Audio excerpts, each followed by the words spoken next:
بہت سے بلند نعرے سلوات.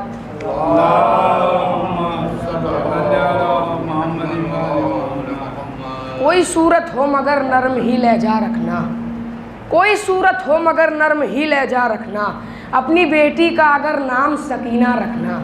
کوئی صورت ہو مگر نرم ہی لہجہ رکھنا, اپنی بیٹی کا اگر نام سکینہ رکھنا. اگر نصیب تیری گرد پا نہیں ہوتی تو میری فکر کبھی آئینہ نہیں ہوتی. سنا ہے ہم نے سکینہ کے تذکرے کے بغیر, سنا ہے ہم نے سکینہ کے تذکرے کے بغیر امامتوں کی مکمل دعا نہیں ہوتی, امامتوں کی مکمل دعا نہیں ہوتی. جہاں پر جلتے ہیں بی بی کی مدحتوں کے چراغ, جہاں پر جلتے ہیں بی بی کی مدحتوں کے چراغ, کسی ہوا کی وہاں پر ہوا نہیں ہوتی. جہاں پر جلتے ہیں بی بی کی مدحتوں کے چراغ, کسی ہوا کی وہاں پر ہوا نہیں ہوتی. علی کے چاہنے والوں یہ بات یاد رکھو, علی کے چاہنے والوں یہ بات یاد رکھو, جہاں علی ہو وہاں پر وبا نہیں ہوتی, جہاں علی ہو وہاں پر وبا نہیں ہوتی. نعرے سلوات. جو وعدہ تھا چچا سے وہ نبھایا ہے سکینہ نے, جو وعدہ تھا چچا سے وہ نبھایا ہے سکینہ نے. وفا کا اور بھی چہرہ نکھارا ہے سکینہ نے, وفا کا اور بھی چہرہ نکھارا ہے سکینہ نے. مصائب تو اٹھائے صبر کا دامن نہیں چھوڑا, مصائب تو اٹھائے صبر کا دامن نہیں چھوڑا. بہت سے بلند نعرے سلوات.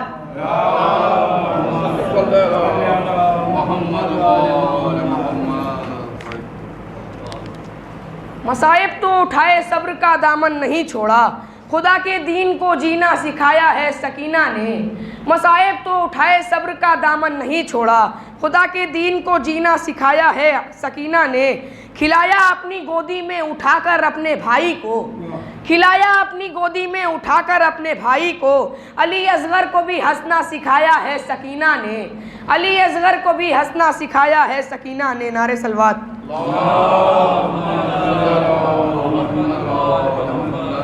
دنیا کو سنا لی ہے رودات سکینہ نے, دنیا کو سنا لی ہے رودات سکینہ نے. ظالم کو کیا ہے یوں برباد سکینہ نے, دنیا کو سنا لی ہے رودات سکینہ نے. ظالم کو کیا ہے یوں برباد سکینہ نے. سجاد نے دلوائی اسلام کو آزادی, سجاد نے دلوائی اسلام کو آزادی. سجاد کو کروایا آزاد سکینہ نے, سجاد کو کروایا آزاد سکینہ نے. نعرے سلوات.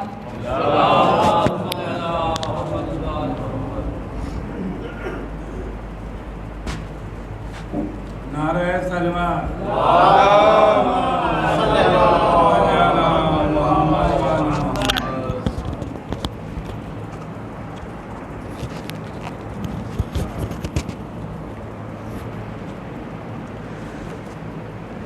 حضرات ایک مرتبہ سورہ الحمد اور سورہ توحید کی تلاوت کر کے ان مرحومین کے نام ایصال فرما دیجیے.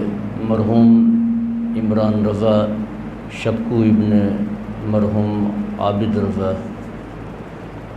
مرحوم جان عالم ابن مجتبیٰ علی مرزا مرحوم, اور مرحوم عابد مرزا ابن مجتبیٰ علی مرزا مرحوم کے نام ایصال صاحب. شبیر حسین ابن جعفر حسین, کلثوم بانو بنت احمد علی مرحوم کے نام بھی پڑھ کے ایصال فرما دیں.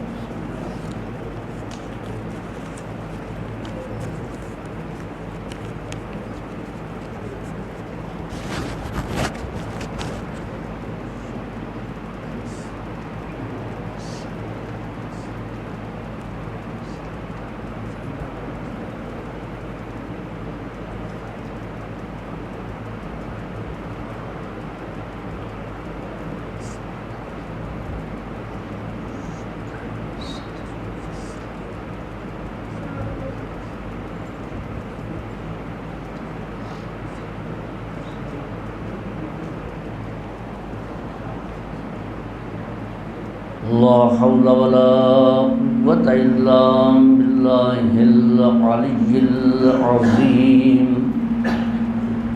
أعوذ بالله بالله السميع العليم من الشيطان اللعين الرجيم. بسم الله الرحمن الرحيم. الحمد لله الذي هدانا لهذا وما كنا لنهتدي لولا أن هدانا الله. لقد جاءت رسل ربنا بالحق. الصلاة والسلام التحية والإكرام على خاتم الأنبياء والمرسلين سيدنا ومولانا أبي القاسم محمد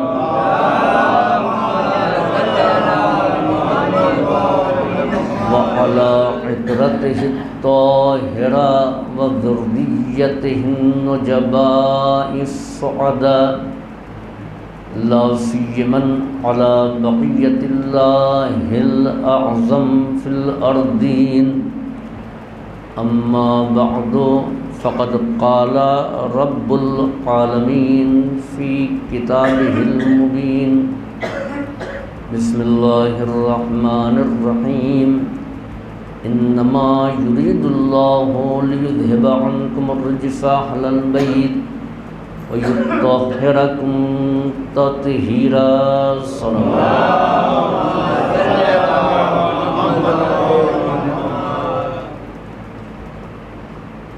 آئے تطہیر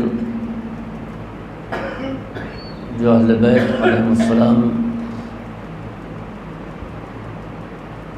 کی طہارت و پاکیزگی کا اعلان کر رہی ہے. یہ آیت عالم اسلام کے لیے کافی معروف آیت ہے اور خاص طور سے ہمارے یہاں کا بچہ یہ واحد وہ آیت ہے کہ جس کی شان نزول، جس کی تفسیر سے واقف ہے، اس لیے کہ حدیث مبارکہ کے ساتھ کی تلاوت ہمارے یہاں ہر اہم موقع پر کی جاتی ہے. مکان کی بنیاد رکھنا ہے تو حدیث قصہ، کاروبار کا آغاز کرنا ہے تو حدیث قصہ، نئے مکان میں داخل ہونا ہے تو حدیث قصہ، کوئی تقریب ہے تو وہاں پر بھی حدیث قصہ. ظاہر بات ہے کہ اوراد اور دعائیں وہ اپنا اپنا اثر رکھتی ہیں، لیکن ان تمام اوراد میں، تمام دعاؤں میں حدیث قصہ کی اپنی ایک انفرادیت ہے. مثلاً آپ دعائے کمیل پڑھتے ہیں، صبح کے وقت اکثر بیشتر دعائے عہد اور دعائے صبا کو بھی آپ پڑھ لیتے ہیں. اس کے علاوہ کچھ قرآنی مخصوص سورے ہیں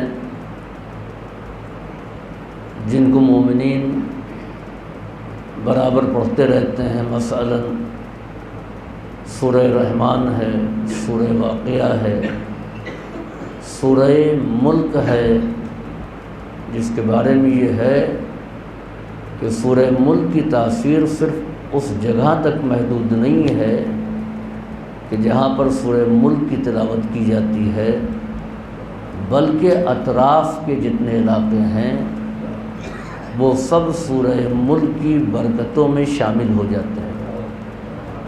لیکن ان سب کی تلاوت کا ثواب اسی وقت تک رہتا ہے جب تک آپ پڑھتے رہیں گے۔ آپ نے دعائے کمیل پڑھنا شروع کر دیا، دعائے کمیل ختم ہوئی، ثواب اس کا ختم ہو گیا۔ دعائے صبا پڑھی، جب تک آپ پڑھ رہے تھے رحمت و برکت ہے، ختم ہو گئی، رحمت و برکت کا سلسلہ رک گیا۔ سورہ رحمان ہے، جب تک آپ پڑھیں گے ثواب ہے، آپ نے ختم کر دیا تو اس ثواب کا تسلسل بند ہو گیا۔ صلوات بھیجے محمد و آل محمد۔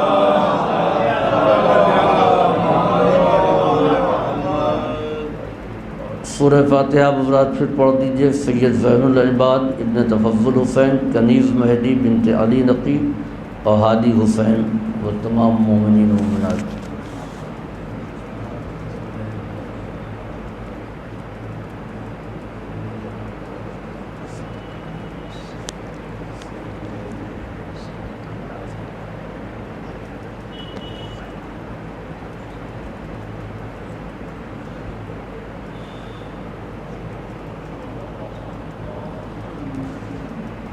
صلوات پڑھیں۔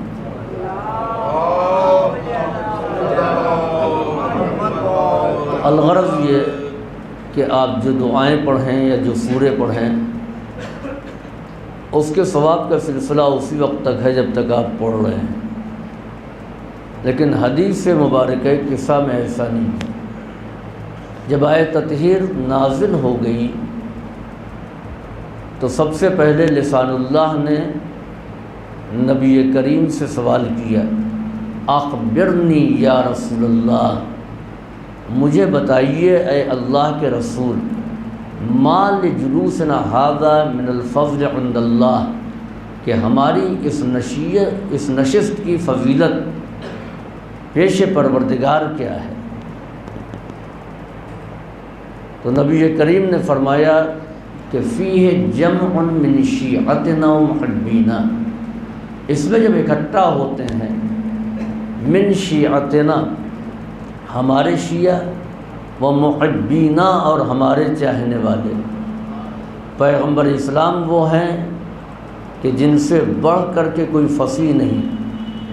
نبی کریم نے دو کلمے استعمال کیے کہ فیہ جمع، اس میں اکٹھا ہوتے ہیں، من شیعتنا ہمارے شیعہ و محبینا اور ہمارے چاہنے والے۔ تو اس کے معنی یہ ہیں کہ شیعہ اور ہیں، محب اور ہیں، ان دونوں میں فرق ہے۔ چنانچہ کہنے والے نے امام سے کہا میں آپ کا شیعہ ہوں، آپ نے فرمایا کہ تم ہمارے شیعہ نہیں ہو۔ ما لی لا اراکم فیکم سیما الشیعہ، کیا بات ہے کہ ہم تمہارے اندر شیعوں کی علامت کو نہیں دیکھ رہے ہیں، وہ پہچان تمہارے اندر نہیں پائی جا رہی ہے۔ ائمہ معصومین نے کہا کہ محب بننا آسان ہے لیکن شیعہ بننا بہت مشکل ہے، اور شیعوں کو متوجہ کیا شیعتنا کونوا لنا زینا ولا تکونوا علینا شینا، اے میرے شیعوں میرے لیے سبب زینت بننا، باعث ننگ و آر نہ بننا۔ امام فرماتے ہیں تمہارے ہر عمل کی نسبت ہماری طرف دی جاتی ہے، اگر تم میں سے کوئی سچ بولنے والا ہے، امانت دار ہے، حلیم ہے، شجاع ہے، سخی ہے، متقی ہے، پرہیزگار ہے، تو لوگ یہ دیکھ کر کے کہ اس کو دیکھ کر کے کہیں گے کہ یہ امام جعفر صادق کا ادب ہے۔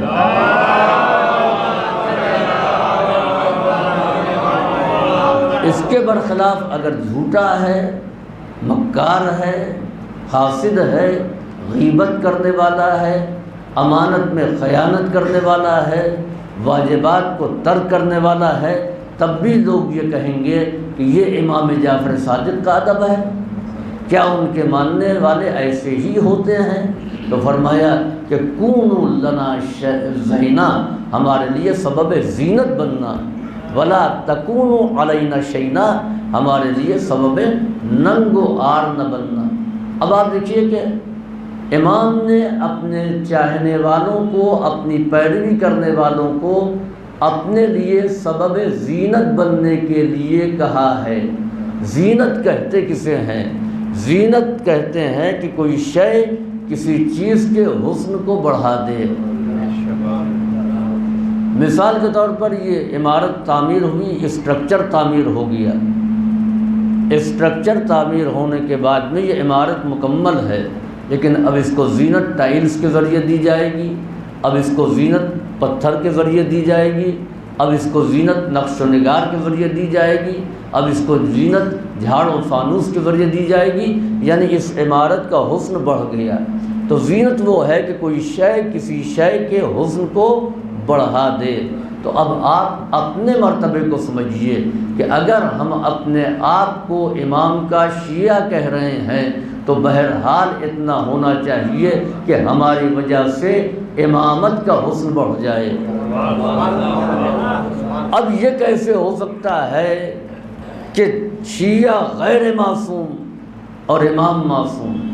غیر معصوم معصوم کے حسن کو بڑھا دے، معصوم کے حسن کو نکھار دے، یہ کیسے ممکن ہے؟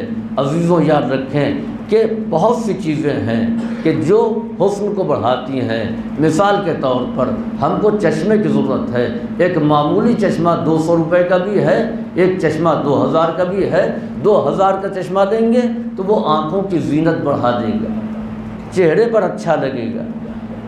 انگلی میں انگوٹھی پہن لیا تو اب یہ اس انگوٹھی نے انگلی کی زینت کو بڑھا دیا، لیکن فرق پہچانیے کہ جس کی زینت بڑھائی جاتی ہے وہ اور ہے، جس کے ذریعے زینت بڑھتی ہے وہ اور ہے۔ آنکھوں کی زینت چشمے نے بڑھائی ہے تو آنکھوں کی قیمت زیادہ ہے، چشمے کی قیمت کم ہے۔ انگلی کی قیمت انگوٹھی نے بڑھائی ہے، حسن کو بڑھایا ہے۔ تو یاد رکھیں کہ انگلی اہم ہے، انگوٹھی اتنی اہم نہیں ہے۔ اور یہی وجہ ہے کہ جب دو میں سے ایک کا انتخاب کرنا ہوگا تو آنکھوں کو بچایا جائے گا، چشمے کو قربان کیا جائے گا۔ انگلی کو بچایا جائے گا، انگوٹھی کو قربان کر دیا جائے گا۔ تو امام معصوم نے کہا کہ ہمارے لیے سبب زینت بننا، اور واقعاً جو لوگ زینت بنے تو ان میں کوئی سلمان کہلایا، کوئی ابوذر کہلایا، کوئی یوسف کہلایا، کوئی مقداد کہلایا، کوئی حبیب ابن مظاہر بنا، کوئی ابن اوسجہ بنا، کوئی فضل ابن شاذان بنا، کوئی ہشام بنا۔ یہ وہ افراد ہیں کہ جن کو ائمہ نے اپنے لیے زینت قرار دیا ہے۔ صلوات بھیجیے بر محمد۔ شیعتنا کونوا لنا زینا، تو پیغمبر نے فرمایا کہ ہمارے شیعہ ہمارے لیے زینت کا سبب بننا، ولا تکونوا علینا شینا، اور ہمارے لیے سبب ذلت و ننگ و عار نہ بننا۔ تو فیہ جمع شیعتنا و محبینا، اور دوسرا لفظ ہے محب۔ محب کسے کہتے ہیں؟ امام علی رضا علیہ السلام نے بہترین بات کہی کہ تعصی الالہ وانت تظہر حبہ وہذا محال وفی القیاس بدیع۔ تعصی الالہ کہ تو خدا کی نافرمانی کرتا ہے، وانت تظہر حبہ اور تو اس کی محبت کا اظہار کرتا ہے، ھذا محال یہ محال ہے، وفی القیاس بدیع اور عقل کے نزدیک یہ انوکھی بات ہے، عقل کے نزدیک انوکھی بات ہے۔ لو کان حبک صادقا لأطعتہ، اگر تیری محبت سچی ہوتی تو تو بھی اس کی اطاعت کرتا۔ ان المحب لمن یحب یطیع، اس لیے کہ محبت کرنے والا جس سے محبت کرتا ہے اس کی اطاعت کرتا ہے، اس کی اطاعت کرتا ہے۔ جذبہ محبت وہ ہے کہ جو انسان کو میدان عمل میں متحرک کر دیتا ہے۔ ہم نے شب کے دیکھا، رات کا وقت ہے، 1:30 بج رہے ہیں، آپ یہ اسٹیشن پر کیوں نظر آ رہے ہیں؟ کہا مولانا میرا پوتا ہے چھوٹا، وہ ضد کر رہا ہے چاکلیٹ کی، دکانیں بند ہو چکی ہیں شہر میں، اسٹیشن پر روڈ ویز پر یا ریلوے اسٹیشن پر دکانیں کھلی رہتی ہیں، میں اسی کی تلاش میں آیا ہوں تاکہ میں خرید کر کے اپنے بچے کو دے دوں۔ تو یہ کون سی چیز ہے کہ جس نے رات کے وقت بستر آرام کو چھوڑا کر کے اسٹیشن پہنچا دیا، یہ ایک بچے کی محبت ہے یا نہیں ہے؟ بچے کی محبت دل میں تھی، لہذا اس کی محبت نے مجبور کیا جو یہ ضد کر رہا ہے اس کی فرمائش کو پوری کر دیا جائے۔ چھوٹا بچہ ہے، ناسمجھ بچہ ہے، وہ چاکلیٹ مانگ رہا ہے، وقت کو نہیں دیکھ رہا ہے، یہ نہیں سمجھ رہا ہے کہ اس وقت کہنا مناسب ہے یا نہیں ہے، لیکن محبت نے مجبور کیا تو آپ نے گھر چھوڑا، بستر چھوڑا اور آ گئے اسٹیشن تک، 2-3 کلومیٹر تک۔ عزیزوں، اس بات کو یاد رکھیں کہ اتنی دور تک کون سی شے لائی کہ وہ بچے کی محبت ہے۔ بچے کی محبت میں اتنی طاقت پائی جاتی ہے کہ بستر چھڑا کر کے ہم کو 3 کلومیٹر تک اسٹیشن پہنچا دیتی ہے، تو کیا خدا کی محبت میں ذرا بھی اثر نہیں ہے کہ بستر چھوڑ کر کے 2 قدم مصلی پر آ جائے؟ تو اس کے معنی یہ ہے کہ دعویٰ محبت ہے، محبت نہیں ہے۔ قل ان کنتم تحبون اللہ فاتبعونی یحببکم اللہ ویغفر لکم ذنوبکم واللہ غفور رحیم۔ اے میرے پیغمبر، آپ کہہ دیجئے کہ اگر تم اللہ سے محبت کرتے ہو، اگر تم پروردگار کی محبت اپنے دل میں رکھتے ہو، فاتبعونی، تو میرا اتباع کرو، میری پیروی کرو، یحببکم اللہ، تو اللہ بھی تم سے محبت کرے گا، اور تقاضائے محبت یہ ہوگا کہ یغفر لکم ذنوبکم، وہ تمہارے گناہوں کو بخش دے گا۔ واللہ غفور رحیم، خدا غفور بھی ہے اور خدا رحیم بھی ہے۔ تو محبت کا بھی تقاضا یہ ہے کہ انسان اس کا ثبوت عمل سے پیش کرے۔ تو جب محبت کرنے میں اطاعت پائی جاتی ہے تو جو شیعہ ہے اس کو کچھ اور بلند ہونا چاہیے۔ انا من شیعتہ ابراہیم علیہ السلام جناب نوح کے لیے آیا ہے کہ ان کی پیروی کرنے والوں میں جناب ابراہیم جیسے نبی ہیں۔ جناب ابراہیم کو اتباع اور پیروی کرنے کی بنیاد پر قرآن شیعہ کہہ رہا ہے۔ تو شیعہ کسی گروہ کا نام نہیں ہے، کسی تنظیم کا نام نہیں ہے، کسی قوم کا نام نہیں ہے، بلکہ شیعہ وہ ہے کہ جو اپنے امام کا اتباع کرے۔ شیعہ وہ ہے جو اپنے امام کی پیروی کرے۔ تو پیغمبر نے فرمایا کہ فی جمع من شیعتنا محبین الا ونزلت علیہم الرحمہ، مگر یہ کہ ان کے اوپر رحمت نازل ہوتی ہے۔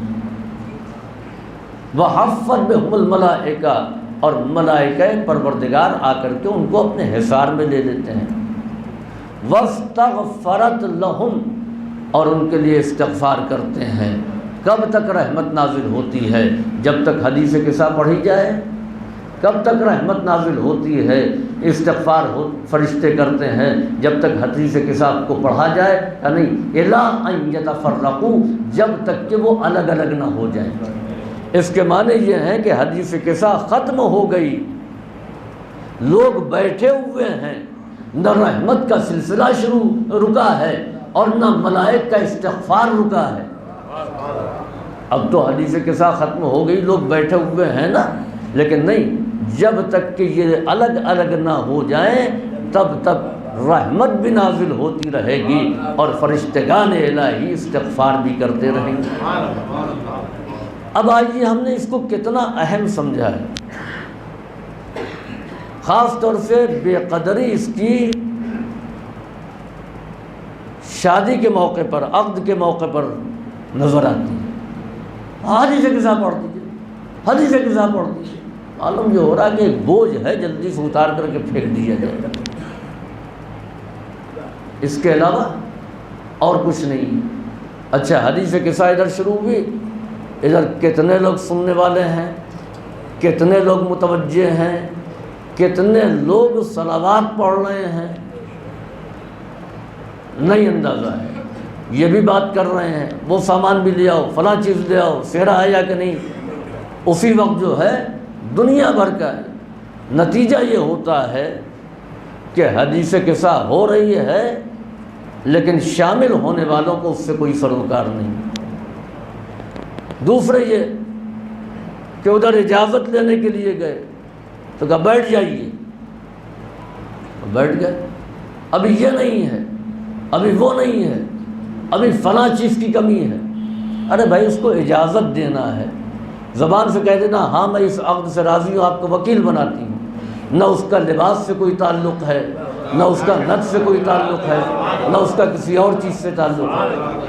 اچھا عجب عجب، ایک طرف قول خدا، ایک طرف قول رسول، اور اس قول خدا اور رسول کو بتانے والا وہ عالم دین جو کہہ رہا ہے، کہا نہیں دیکھیے اب ایسا ہے کہ اب تو 12 بجنے میں 10 منٹ باقی ہے، 12 بجے زوال کا وقت ہوتا ہے، لہذا زوال کا وقت ہو جائے تب آپ اجازت لیجیے گا۔ اب رات میں جہاں زوال کو سمجھا جائے تو یہ زوال عقل نہیں ہے تو اور کیا ہے؟ ارے بھائی زوال جب سورج ڈھلتا ہے تو ہوتا ہے، یہ رات کے وقت کون سا زوال ہے؟ اب وہ بیچارہ یہاں حدیث قصہ ختم ہو گئی، اور وہ بیچارہ جو ہے وہ کافی دیر کے بعد عالم دین اجازت لے کر کے آیا۔ اب آپ دیکھیے کہ وہ برکتیں کہاں گئیں، وہ رحمتیں کہاں گئیں۔ ہونا تو یہ چاہیے کہ حدیث قصہ اور عقد بلا فصل ہو، اس لیے کہ ہم بلا فصل کے ماننے والے ہیں، یہ فاصلہ نہیں ہونا چاہیے۔ جیسے ہی حدیث قصہ تمام ہو اور ویسے ہی عقد ہو جائے، تاکہ اس کی رحمتیں شامل ہوں، اس کی برکتیں شامل ہوں۔ وہ برکت جس کا اعلان نبی کریم نے کیا تھا، جس کا سوال لسان اللہ نے کیا تھا، صلوات بھیجیے بر محمد فیہ جمع من شیعتنا محبینا الا ونزلت علیہم الرحمہ، مگر یہ کہ ان پر رحمت نازل ہوتی ہے، وحفت بہم الملائکہ، اور ملائکہ ان کو اپنے حصار میں لے لیتے ہیں، واستغفرت لہم، اور ان کے لیے استغفار کرتے ہیں، الی ان یتفرقوا، اس وقت تک کے لیے کہ جب تک وہ متفرق نہ ہو جائیں۔ آجائے ادھر آجائے، صلی اللہ علیہ محمد، جب تک کہ وہ متفرق نہ ہو جائیں، جب تک کہ وہ الگ الگ نہ ہو جائیں۔ پھر اس کے بعد میں لسان اللہ نے کہا کہ اذن واللہ فزنا صعدنا وکذالک شیعتنا فازوا صعدوا، تب قسم خدا کی کہ ہم کامیاب ہو گئے اور اسی طریقے سے ہمارے چاہنے والے بھی کامیاب ہو گئے۔ وَكَذَلِكَ شِيعَتُنَا فَازُوا وَسُعِدُوا، اسی طریقے سے ہمارے چاہنے والے بھی کامیاب ہوئے اور خوش نصیب ہوئے۔ آپ دیکھیں کہ آیت تطہیر کے نازل ہونے کے بعد امیر المومنین نے کامیابی کا اعلان نہیں کیا۔ کامیابی تو یہی ہے کہ آیت تطہیر نازل ہو گئی، جبریل آیت تطہیر کو لے کر کے آ گئے، یا نہیں؟ جب پیغمبر اسلام کی زبان سے مجدہ سن دیا کہ حدیث قصہ کی فضیلت کیا ہے، اس کے فوائد کیا ہیں، اور اس سے مومنین کو کیا فائدہ پہنچنے والا ہے، تو اس وقت امیر المومنین نے کہا کہ قسم خدا کی ہم کامیاب ہو گئے، کذالک، اور اسی طریقے سے شیعتنا، ہماری پیروی کرنے والے، ہمارا اتباع کرنے والے، فازوا، وہ بھی کامیاب ہوئے، وسعدوا، اور وہ بھی خوش نصیب ہوئے۔ ورب الکعبہ، رب کعبہ کی قسم، عزیزوں، امیر المومنین نے تنہا اپنی کامیابی کا اعلان رب کعبہ کی قسم کے ساتھ بعد میں کیا ہے، اپنے چاہنے والوں کے ساتھ اپنی کامیابی کا اعلان پہلے کیا ہے۔ ہم کامیاب ہو گئے، تو اس کے معنی یہ ہے کہ وہ علی جو ہر محاذ پر کامیاب رہا۔ انسان اس دنیا میں آ کر کے کچھ بنتا ہے، کچھ دنوں زندگی گزارتا ہے، تب کامیابی کی سیڑھیوں کو پر چڑھتا ہے، تب کامیابی حاصل کرتا ہے۔ لیکن یہ وہ کامیاب ہیں کہ جنہوں نے آغاز حیاتی ہی سے اپنی کامیابی کا اعلان کیا۔ بیت اللہ میں ولادت یہ پہلی کامیابی ہے، آغوش پیغمبر میں آ کر کے تلاوت کرنا یہ دوسری کامیابی ہے، دعوت ذوالعشیرہ کا اہتمام کرنا یہ تیسری کامیابی ہے، وعدہ نصرت کرنا یہ چوتھی کامیابی ہے، شب ہجرت پیغمبر کی جان بچانا ہے پانچویں کامیابی ہے۔ ہر محاذ پر مولا کائنات کامیاب رہے، چاہے وہ بدر ہو، احد ہو، خیبر ہو، خندق ہو، حنین ہو، ہر جگہ کامیاب رہے، لیکن کہیں پر بھی اپنی کامیابی کا اعلان نہیں کیا۔ بدر کے غازی کہلائے فاتح بدر ہیں، لیکن نہیں کہا کہ میں کامیاب ہو گیا۔ احد میں لا فتح کا تمغہ ملا، نہیں کہا میں کامیاب ہو گیا۔ خندق میں کل ایمان کا خطاب ملا، لیکن نہیں اعلان کیا کہ میں کامیاب ہو گیا۔ خیبر میں رجل میدان کہلائے، مگر کامیابی کا اعلان نہیں کیا ہے۔ عزیزو، یا تو کامیابی کا اعلان زیر کسا کیا یا کامیابی کا اعلان مسجد کوفہ میں کیا، دو ہی مقام ہے۔ زیر کسا کے کامیابی کا اعلان کیا، جب یہ دیکھ لیا کہ اس کے ذریعے ہمارے چاہنے والوں کو فیض کیا ملے گا۔ عزیزو، تاریخ میں ہر خدا کا نمائندہ کامیاب گیا ہے۔ کوئی کسی میں ہمت ہے کہ کہہ دے کہ آدم ناکامیاب گئے، کسی میں ہمت ہے کہ کہہ دے کہ نوح ناکامیاب گئے، ابراہیم خلیل الرحمن ناکامیاب گئے، جناب سلیمان و داؤد ناکامیاب گئے، جناب موسیٰ ناکامیاب گئے؟ نہیں، ہر نبی کامیاب گیا، لیکن کسی نے اپنی کامیابی کا اعلان نہیں کیا۔ عزیزوں، یاد رکھیں کہ تنہا کامیاب ہونا بڑی کامیابی نہیں ہے، پیروکاروں کو کامیابی کی منزل تک پہنچا دینا یہ بڑی کامیابی ہے۔ صلوات بھیجیے بر محمد والے۔ اذن اللہ حفظنا وصعدنا وکذالک شیعتنا فازوا صعدوا فی الدنیا والآخرہ۔ قسم خدا کی، جس طریقے سے ہم کامیاب ہوئے اسی طریقے سے ہمارے چاہنے والے بھی وہ کامیاب ہوئے۔ پھر دوبارہ گوہر فشاں ہوئے لال رب رسول کریم، اور پھر فرمایا کہ فیہ جمع من شیعتنا محبینا، اس میں اکٹھا ہوتے ہیں ہمارے پیروکار اور ہمارے محب، اللہ مگر فیہم مہموم الا فرج اللہ ہمہ، ان میں اگر کوئی رنجیدہ ہوتا ہے تو خدا اس کے رنج کو دور کر دیتا ہے۔ ولا مہموم الا وکشف اللہ غمہ، کوئی مغموم غمزدہ ایسا نہیں ہوتا مگر خدا اس کے غم کو دور فرما دیتا ہے۔ ولا طالب حاجت الا وقضى اللہ حاجتہ، اور کوئی صاحب حاجت ایسا نہیں ہوتا مگر یہ کہ پروردگار اس کی حاجت کو پوری کر دیتا ہے۔ تو اس کے معنی یہ ہیں کہ اگر رنجیدہ ہو تو حدیث قصہ پڑھو تاکہ رنج دور ہو جائے، غم زدہ ہو تو حدیث قصہ کی تلاوت کرو تاکہ غم سے نجات مل جائے، اگر حاجتیں ہیں تو حدیث قصہ پڑھ کر کے خدا سے دعا کرو تاکہ حاجتیں وہ قاضی الحاجات پوری کر دے۔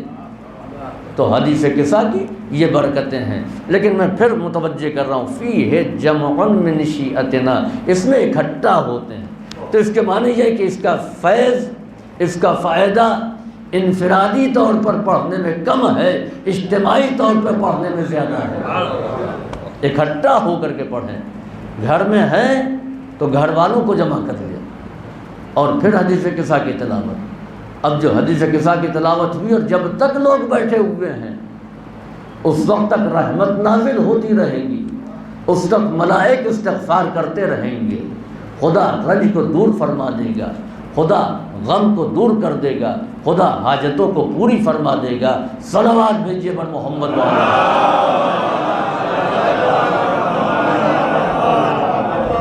دوسری مرتبہ پھر مولا متقیان نے یہی کہا، آپ نے فرمایا اذن واللہ فزنا صعدنا وکذالک شیعتنا فازوا صعدوا فی الدنیا والآخرہ۔ پہلی مرتبہ میں دنیا اور آخرت نہیں ہے، ورب الکعبہ، رب کعبہ کی قسم ہم کامیاب ہوئے۔ اور کیسی کامیابی؟ یعنی وہ کامیابی جس کا اعلان مسجد کوفہ میں امیر المومنین نے کیا تھا۔ دوسری مرتبہ کہا کہ ہمارے چاہنے والے دنیا اور آخرت دونوں جگہ پر کامیاب ہیں۔ میں ایک بات اور عرض کرتا چلوں کہ مولا متقیان نے غزوات میں اپنی کامیابی کا اعلان نہیں کیا۔ کامیابی کا اعلان جب تنہا اپنی انفرادی کامیابی کا اعلان کیا ہے تو مسجد کوفہ میں اس وقت جب ابن ملجم کی تلوار امام کے سر پر لگی، جب خون بہہ رہا تھا، آپ اس وقت اعلان کرتے جب آپ نے عتبہ کو قتل کیا، آپ نے ولید کو قتل کیا، آپ نے بڑے بڑے نامور عربوں کو قتل کیا۔ یعنی جنگ بدر میں کل مقتولین کی تعداد 70 تھی، جن میں سے 35 میں ملائک بھی شامل تھے اور تمام مسلمان شامل تھے، اور 35 کو تنہا امیر المومنین نے قتل کیا۔ تو کامیابی تھی یا نہیں تھی؟ جنگ احد کی شکست کو فتح میں تبدیل کیا آپ نے، لا فتح الا علی کا خطاب ملا۔ صاحب ذوالفقار احد سے پہلے نہیں تھے، بدر میں صاحب ذوالفقار نہیں تھے، صاحب ذوالفقار بنے ہیں معرکہ احد میں، کیونکہ ذوالفقار احد میں نازل ہوئی۔ کہہ دیتے کہ میں کامیاب ہوا۔ عمر جیسے نامور سردار کو مارا، کہہ دیتے کہ کامیاب ہوئے۔ مرحب جیسے بڑے پہلوان کو قتل کیا، کہہ دیتے کہ ہم کامیاب ہوئے۔ مختلف مراحل پر، مگر کامیابی کا اعلان نہیں کیا۔ خود سوال کہ مولا آپ نے کامیابی کا اعلان میدان جنگ میں کیوں نہیں کیا؟ کہ میدان جنگ وہ ہے کہ جہاں میں نے دشمنوں کا سر کاٹا ہے، میں نے دشمنوں کا خون بہایا ہے۔ مسجد کوفہ وہ ہے کہ جہاں میرا خون بہایا گیا ہے۔ میری نگاہ میں دوسروں کا خون بہانا بڑی کامیابی نہیں ہے، بلکہ اپنا خون راہ خدا میں بہانا یہ کامیابی ہے۔ یہ ہماری نظر میں بڑی کامیابی ہے کہ ہم اپنے خون کو، اپنی جان کے نذرانے کو راہ خدا میں پیش کر دیں۔ تو یاد رکھیں کہ امیر المومنین نے متوجہ کیا کہ قتل کرنا، وہاں پر دشمنوں کا خون بہانا، یہ علی کی مجبوری تھی۔ یہ مجبوری تھی جس کی بنیاد پر امیر المومنین نے دشمنوں کو قتل کیا۔ تو عزیزوں یاد رکھیں کہ حدیث قصہ بہت ہی مفید ہے، اور جان حدیث قصہ اور شان حدیث قصہ کیا ہے؟ آیہ تطہیر۔ آیہ تطہیر ہے، یہ طہارت اہل بیت کا اعلان کر رہی ہے۔ لیکن یاد رکھیں کہ جناب مریم کی طہارت کا اعلان ہوا، یا مریم ان اللہ اصطفاک وطہرک واصطفاک علی نساء العالمین، اے مریم اللہ نے تم کو منتخب کیا اور تم کو پاک و پاکیزہ قرار دیا، اور عالمین کی عورتوں پر تم کو منتخب کیا ہے۔ یہ جناب مریم کی طہارت کا اعلان ہے۔ انبیاء کی طہارت کا اعلان قرآن کریم نے کیا ہے۔ اہل بیت علیہ السلام کے لیے لفظ تطہیر ہے، یہاں پر طہارت نہیں ہے، تطہیر مصدر کے ساتھ ہے۔ عزیزوں یاد رکھیں کہ جہاں طہارت ہوتی ہے وہاں اپنے کردار کو بچایا جاتا ہے۔ اپنے کردار کو بچا لینا، اسی کا نام ہے طہارت۔ جناب یوسف نے گناہ زدہ ماحول میں اپنے کردار کو بچایا۔ یوسف طاہر ہے، طہارت ہے کردار کی۔ انبیاء کیسے کیسے حالات میں رہے مگر انہوں نے اپنے کردار کو بچایا۔ لیکن جہاں تطہیر ہے وہاں اپنے ہی کردار کو نہیں بچایا جاتا، بلکہ دوسروں کو بھی صاحب کردار بنایا جاتا ہے۔ جناب یوسف نے زلیخا کے مکر و فریب سے اپنے آپ کو بچا لیا، اپنے دامن کردار کو بچا لے گئے، لیکن زلیخا کو اپنا ہم خیال نہ بنا سکے۔ امام موسیٰ کاظم علیہ السلام جن کی کل ولادت کی تاریخ تھی، اور شب کی مجلس میں نے تفصیل سے امام موسیٰ کاظم علیہ السلام کے حالات پڑھے تھے۔ امام موسیٰ کاظم علیہ السلام نے اپنے ہی کردار کو نہیں بچایا بلکہ زن فاحشہ کو بھی با کردار بنا دیا۔ تو یہاں کیا ہے؟ یہاں تطہیر ہے۔ تو تطہیر یہ ہے کہ اپنے کو کردار کو ہی نہیں بچانا ہے بلکہ دوسرے کو بھی صاحب کردار بنا دینا ہے۔ امام حسین مالک تطہیر تھے یا نہیں تھے؟ زہیر عثمانی تھے، لیکن آ کر کے ملے تو ایسا پاکیزہ بنے کہ امام زمان سلام کرتے ہیں کہ ہمارے ماں باپ قربان ہو جائیں۔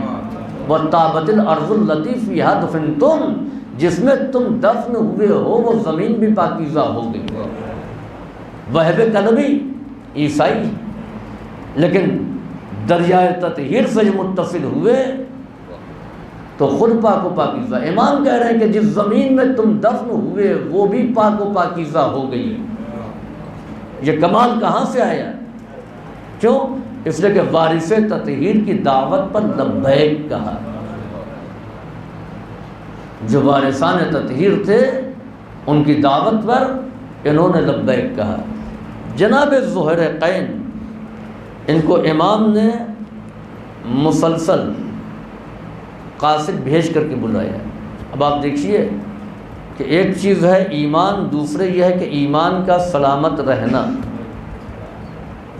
کیسے کیسے لوگ تھے کہ جو آخری وقت میں کیا ہو گئے. زبیر امیر المومنین کی پھوپھیزاد بھائی اور دوست بھی، لیکن اپنے ایمان کو نہ بچا سکے. شمر جنگ صفین میں امیر المومنین کے ساتھ جنگ کر رہا تھا. زہیر حضرت علی کے ساتھ نہیں تھے. زہیر کا شمار شیعان علی میں نہیں ہوتا تھا، لیکن امام حسین کی نظر انتخاب زہیر پر ٹکی. امام جب نکلے ہیں وہاں سے 9 ذی الحجہ کو مکے سے، تو آپ نے تیزی کے ساتھ سفر نہیں کیا. آپ رک رک کر کے چل رہے تھے کہ کوئی آنے والا اگر آ سکتا ہے تو آ جائے. ذوالحرقین حج کر کے نکلے، یہ بھی حج کرنے کے لیے گئے تھے. وہاں سے نکلے، اب انہوں نے دیکھا ارے یہ تو فرزند رسول کا قافلہ ہے. اب کیونکہ نظریات کے اعتبار سے وہ حضرت علی کے ہم خیال نہیں تھے اس وقت تک، لہذا کہ ان سے دور ہی رہو. لہذا امام کا خیمہ اگر وہاں لگتا تھا تو وہ ادھر جا کے رک جاتے تھے. ایک منزل وہ آئی کہ جہاں پر دونوں خیمے قریب قریب ہو گئے. قیام وہاں ہوتا تھا جہاں پانی مل جائے، وہاں رکتے تھے لوگ، پانی کا ذخیرہ کرتے تھے، تھوڑا آرام کرتے تھے، جانوروں کو آرام دیتے تھے. آج کے حالات نہیں تھے کہ جہاں چاہا گاڑی روک کر کے کھڑے ہو گئے. لہذا امام نے جب دیکھا کہ زہیر کا قیام ہے تو آپ نے اپنے ایک نمائندے کو بھیجا اور کہا کہ جاؤ زہیر سے کہہ دو کہ فرزند رسول نے بلایا ہے. ذوالحرقین نے ٹال دیا. امام نے پھر اپنا قاصد بھیجا، زہیر نہیں گیا. آخر میں امام مظلوم نے ہم شبیہ پیغمبر جناب علی اکبر کو بھیجا. لوگوں نے کہا کہ امام حسین نے اپنے بیٹے کو بھیجا ہے. اب آپ دیکھیں کہ نہ معلوم کیا اثر تھا جمال پیغمبر میں کہ زہیر متاثر ہو گئے. اب ان سے رہا نہ گئی اور اس کے بعد میں کہا کہ میں آ رہا ہوں. یہ امام حسین کی بارگاہ میں پہنچ گئے. اب آپ دیکھیے کہ جہاں پر قبولیت کی صلاحیت ہوتی ہے اس کا دل فوراً پاک ہو جاتا ہے. امام وارث تطہیر ہیں. امام نے جیسے ہی زہیر کے اوپر نظر کی اور زہیر یہ حالات ہیں، کیا خیال ہے؟ مولا تھوڑی سی اجازت دیجیے، ابھی آتا ہوں. اب جب واپس اپنے خیمے میں پلٹے تو اپنی بیوی سے کہا کہ ہم تم کو طلاق دیتے ہیں. کوئی عورت طلاق کا نام سن لے تو بے چین ہو جاتی. طلاق؟ کیوں طلاق دے رہے ہو؟ کیا ہم سے دل بھر گیا ہے؟ کوئی خطا ہو گئی؟ کہا نہیں خطا نہیں، میں تم کو بہت چاہتا ہوں. کہا پھر طلاق کیوں دے رہے ہو؟ کہا اسی چاہت کی بنیاد پر طلاق دے رہا ہوں. کہا میں سمجھے نہیں. کہا سنو، میں نے عزم مصمم کر لیا ہے کہ میں حسین مظلوم کا ساتھ دوں گا، اور یہ بھی معلوم ہے کہ امام کا ساتھ دینا شہادت ہے، میں زندہ نہیں رہوں گا. دشمن مجھے باغی سمجھے گا تو باغی سمجھنے کے بعد میں جو مجھ سے متعلق ہے اس کو بھی ستائے گا، تم کو بھی گرفتار کر دے گا. میں پہلے طلاق دے دوں تاکہ یہ معلوم ہو جائے سب کو کہ تمہارا ہم سے کوئی تعلق نہیں ہے، تمہاری ناموس کی حفاظت ہو جائے. میں کہوں گا زہیر تم کو اپنی زوجہ کا اتنا خیال تھا؟ عزیز و زہیر طلاق دے کر کے آ جاتے ہیں امام حسین علیہ السلام کے ساتھ. اب زہیر کا مرتبہ پیش امام دیکھیں. کہ امام نے حبیب ابن مظاہر کے بعد دوسرا مرتبہ جو اصحاب امام حسین میں تھا وہ ظہر قین کا تھا۔ یہی وجہ ہے کہ میمنے کا علم جناب ابن مظاہر کو دیا اور میسرے کا علم امام نے ظہر قین کو دیا۔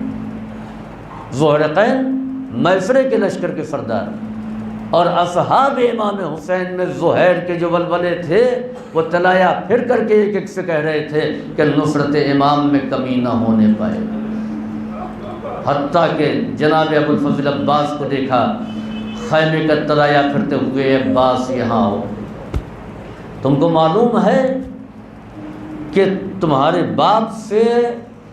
باپ نے تمہاری ماں سے عقد کیوں کیا تھا؟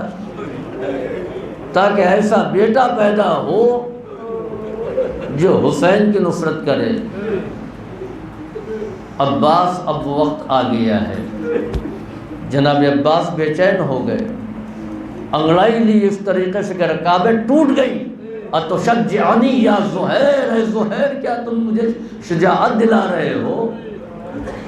بس اتنا کرنا کہ آقا سے مجھے رن کی اجازت دلا دینا، پھر دیکھنا کہ علی کا لال کیسے جنگ کرتا ہے۔ یہ ہے ظہیر قین۔ جب نماز کی اجازت نہیں ملی تو ظہیر قین امام کے صف کے آگے کھڑے ہو گئے، آقا آپ نماز پڑھیے، ہم آپ کی نماز کی حفاظت کریں گے۔ عزیزو، یہ وہ ظہیر ہے جس نے امام پر اپنی جان قربان کر دی، جس نے جام شہادت کو نوش کر دیا۔ واقعی کربلا ہو گیا، شہداء کے لاشیں پڑے ہوئے۔ یزیدی فوج کربلا چھوڑ کر کے جا چکی ہے۔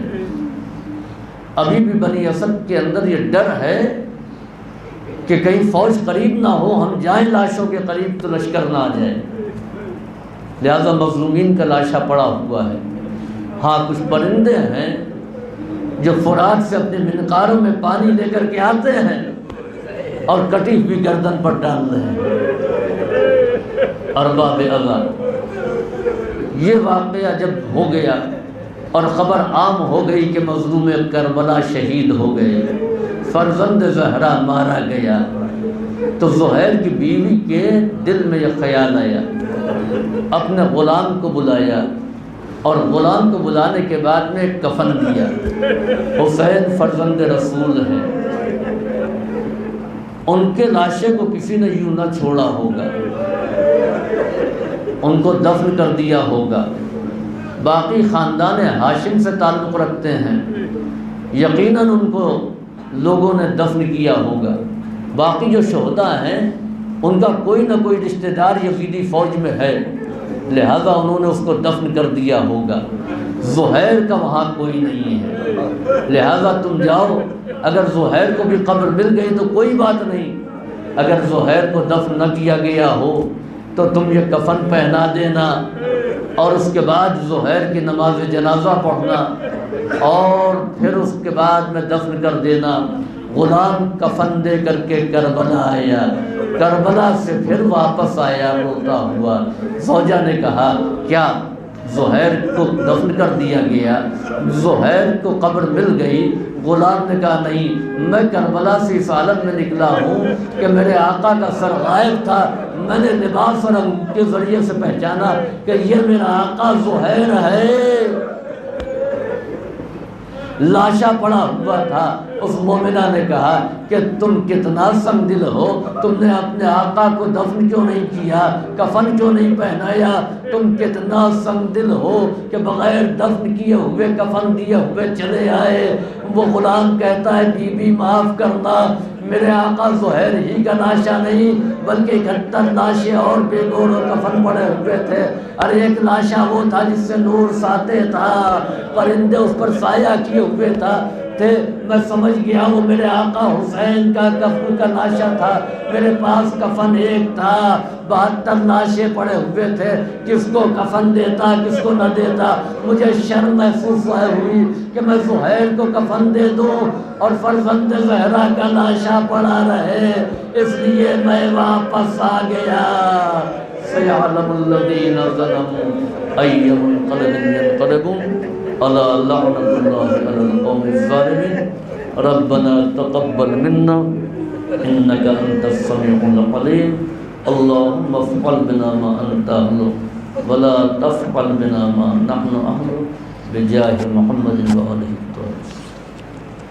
اب حضرات ایک مرتبہ سورہ الحمد اور سورہ توحید کی تلاوت کر کے مرحوم محمد عباس ابن ابو الحسن و مرحوم تصدق حسین ابن ابو الحسن، مرحوم مرزا جان عالم ابن مجتبیٰ علی مرزا، مرحوم عابد مرزا ابن مجتبیٰ علی مرزا، مرحوم عمران رضا ابن عابد رضا مرحوم، اور شبیر حسین ابن جعفر حسین اور کلثوم بانو بنت احمد علی، ان تمام مرحومین کے نام ایصال فرمائے۔